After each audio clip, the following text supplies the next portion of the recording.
Another storm may be brewing as the Nigerian government is likely to make a U-turn on its decision to complete the process of implementing the 30,000 naira new minimum wage.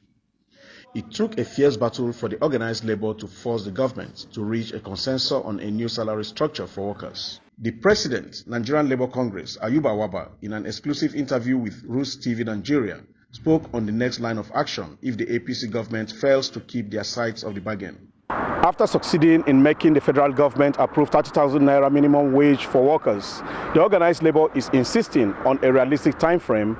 The Nlc president gives us more insight.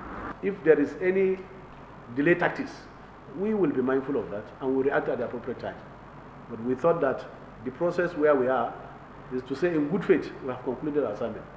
We also believe that the process should be able to deliver minimum wage to the pockets of Nigerian workers and that any delay is not acceptable to us. This is what I think should be the situation for now. But I think even in the reportage, I also saw on the social media where people say that even the report submitted 2 figures. I think most of you have seen it. But that is not also true. We submitted only 1 figure as a recommendation. What we submitted by the committee is a recommendation, and that's the process. Which is? 30,000 naira. You are aware? Yeah. You didn't read the speech? The chairperson read the speech. But even some media houses and media platforms say we submitted 2 figures, which was false. Even credible media houses reported that, which is false. So I think clearly, I've warned them also not to play politics with our minimum wage. The clear fact is that minimum wage is not about politics. Minimum wage is about a demand for Nigerian workers. One, minimum wage did not start today. Even in 2011, at the eve of another election, minimum wage was due and it was delivered.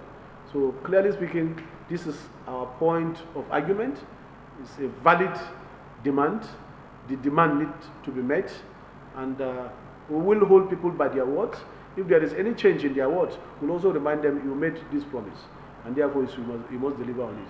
But clearly speaking, if we say it's a one-way approach, it's never a one-way approach because we know there are forces that are against the workers, and you have seen them clearly now imagine and making statements from both sides of their mouth. Workers will also be mindful of all of that. We put workers also on notice. We say that we should take note of such people, and workers should not give them any support at any point in time. That is our responsibility, and we can say that clearly without any ambiguity. Politics is about interests. If particularly any political leader will not be able to deliver on a promise that has been made, to actually deliver on a minimum wage that will also assist the workers, what then is the interest of the workers? The interest in politics is about also taking care of your well-being and welfare. And I think it's a straightforward issue that needs no further elaboration. It's something that every Nigerian worker is mindful of. You vote because in other climes, by now, the contestation should be about issues. It should be issue-based contestation. And minimum wage is an issue. Whether you like it or not, in the contestation for people to seek for election, minimum wage is an issue.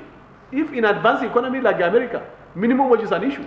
Did you hear the contest of Obama between Obama and McCain? Obama said, I'm going to deliver on a new minimum wage. And he delivered on it. In the midst of recession, he delivered on minimum wage. Same with Sanders. Same with Bill Clinton, his wife. Same. The argument is, who will deliver on that? We know the centrality of workers. We want to advance issues of social justice. We want to ensure that there is social cohesion and we reduce the number of people that are working poor. We bring them out of poverty and into the pedestal of prosperity. That is the argument. And therefore, clearly we can see in the context of Nigeria, because of the low wage, people are working, but they are working poor. If you calculate 30,000 and divide it by 30 days, divided by a family of 4, we are living below $2 per day. The family members will be living below, so we are poor. Even those on the minimum wage of 30,000, if it's 4 in a family, they are actually working poor by the global standard of not less than $2 per individual per day. How much is $1? 360. 360 multiplied by 4 is how much? It will give you all the analysis. So clearly speaking, comrades, this is the argument.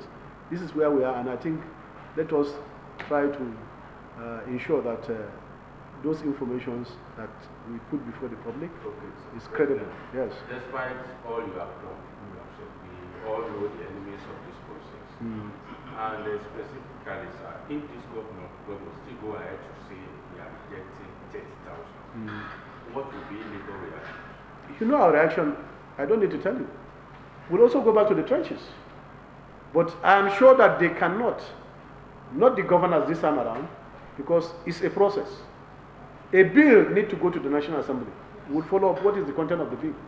If it goes to the National Assembly, if they said, oh, we want to increase, we are ready for the increase, but they cannot also reduce. If they reduce, we'll go there also, because they cannot also shave our head in our absence.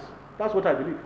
And overwhelmingly, they will know that if they want to be by the side of the people, they can't recommend anything lower than what have I agreed mutually.